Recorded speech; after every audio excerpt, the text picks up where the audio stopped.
This quick video is designed to help you apply the law of cosines.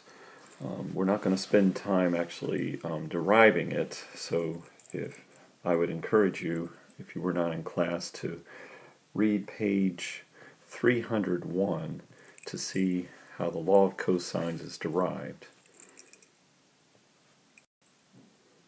So as written on page 301, the law of cosines states that for any triangle with sides of length ABC, opposite angles with measures capital A, capital B, capital C, respectively. So that's the system we're going to use, where if we have triangle ABC, ABC, we're just going to let the opposite side have a length of the lowercase letter, whatever the angle is. And we're kind of fudging a little bit that the capital letter is actually going to represent and measure the angle. He didn't do that in geometry, but just to kind of save us from having to write measure of angle A, we're gonna use that system. So if we have this situation, and this is not necessarily a right triangle or an obtuse triangle or an acute triangle, it works for any triangle that, and you can see I've written it 3 times. Okay, so c squared would equal a squared plus b squared minus 2ab cosine of c. B squared would equal a squared plus c squared minus 2ac cosine of b times the cosine of b, and a squared would equal b squared plus c squared minus 2bc times the cosine of a. So the point being, it doesn't matter, whatever angle you're taking the cosine of over here, the side that's its opposite angle will be by itself over here being squared, and then everything else is made up of the other 2 sides. So that's why I write it 3 times, just so you're not thinking that it's one particular angle of the triangle that we're taking for which we're taking the cosine. Let's go now to see how we can apply the law of cosines to solve some triangle problems that don't involve right triangles. In example 1 here, we see that we have a triangle where we know 2 of the side lengths. One is 7, that should be centimeters. The other is 9 centimeters. And we know the measure of the angle between them. And we should, by using the law of cosines, be able to figure out what the third side length is here. See if you can write an equation using our law of cosines that involves all 4 of these measures. And if you can do that, then you should be able to solve for z. Go ahead and pause the video to do that.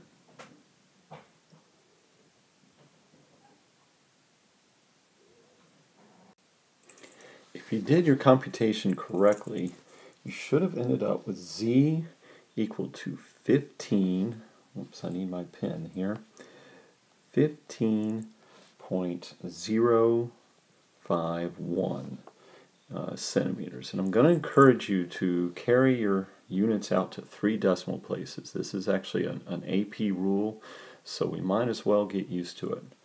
Alright, by the way, that's a 0 right there.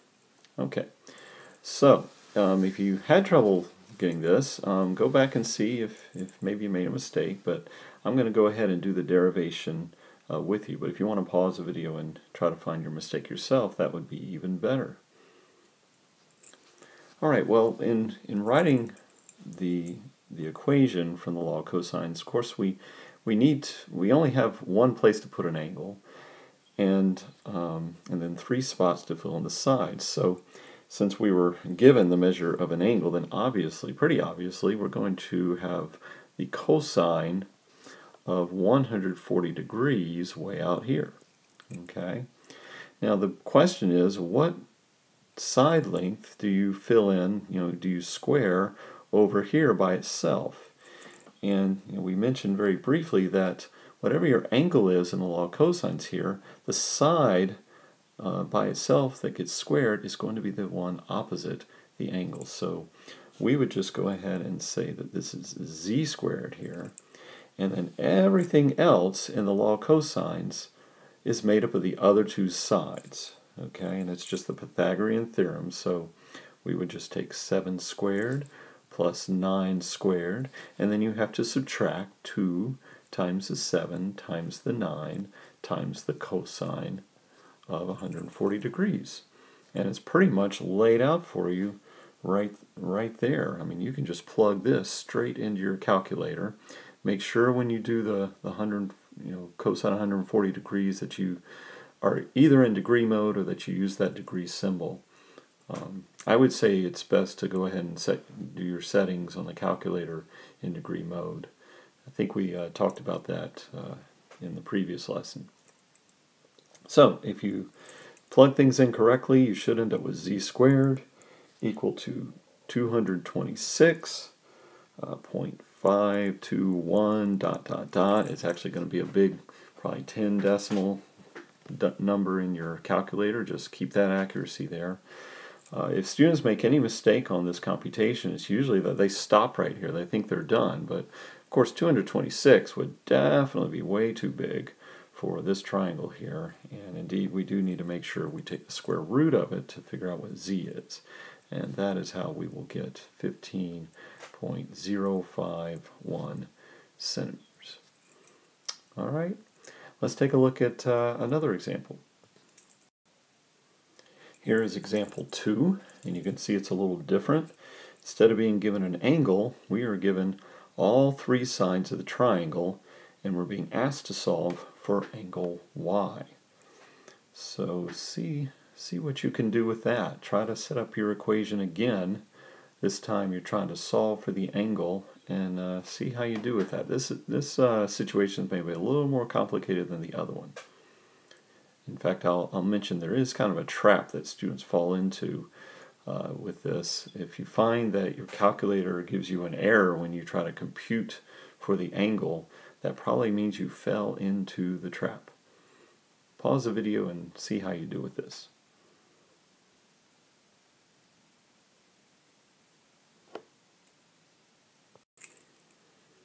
Okay, well, if you did this computation correctly, you should have ended up with angle y being 41, whoops, I need my pen, being 41.171 degrees.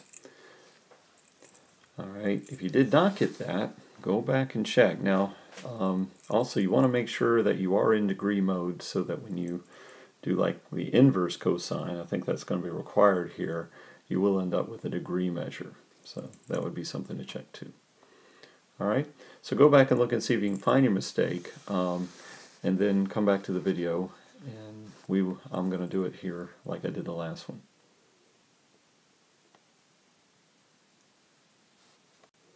Alright, so this time now we are solving for an angle, so that means we need to make sure that angle y is in our equation. So I'm going to have the cosine of y over here by itself, and that means that the side length that gets squared by itself is going to be the 9, right? The one opposite that.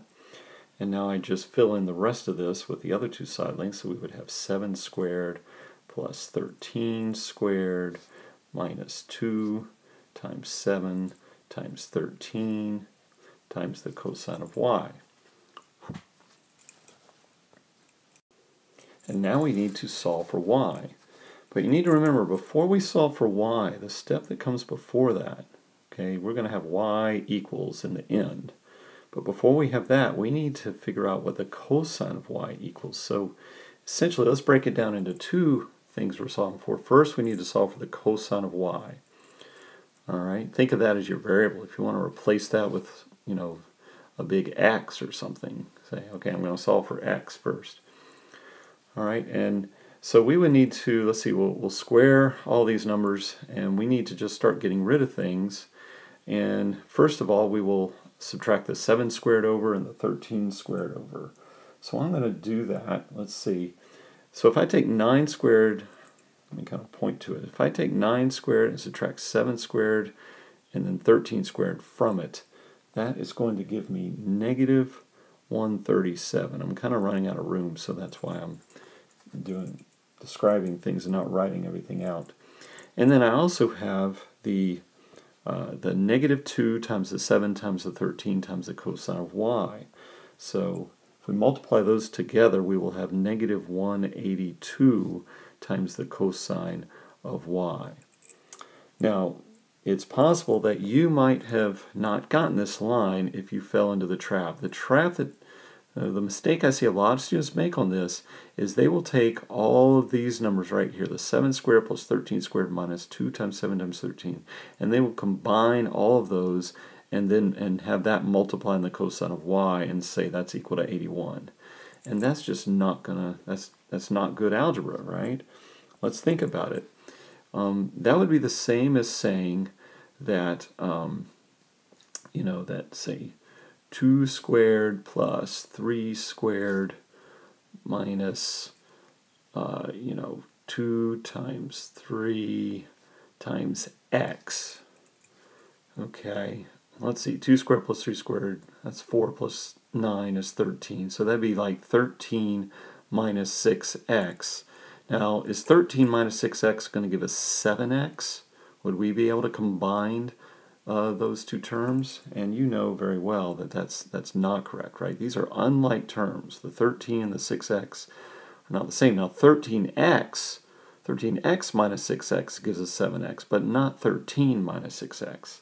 So we cannot do this. This is not right, okay? And that's why it wouldn't be right to combine all of these terms here, all the numbers here, and have them multiply by cosine. So we bring the 7 squared over, the 13 squared over to the other side of the equal sign, and then we combine these terms times the cosine of y.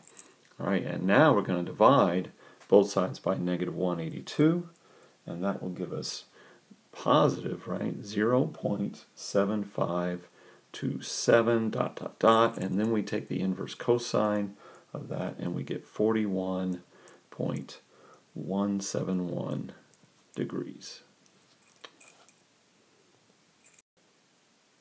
Before we conclude this video, I just want to point out a couple of things about the law of cosines here.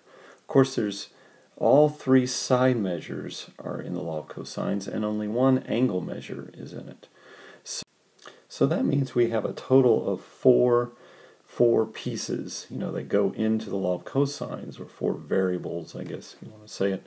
So we need to be given 3 of those and be left with just one of them to solve. So so that means we need at least 2 side lengths to be given to be able to use the law of cosines. And then, you know, perhaps we might be given the angle, one of the angles, or given the third side length. So if we look back at example 1, we can see there we were given the SAS situation.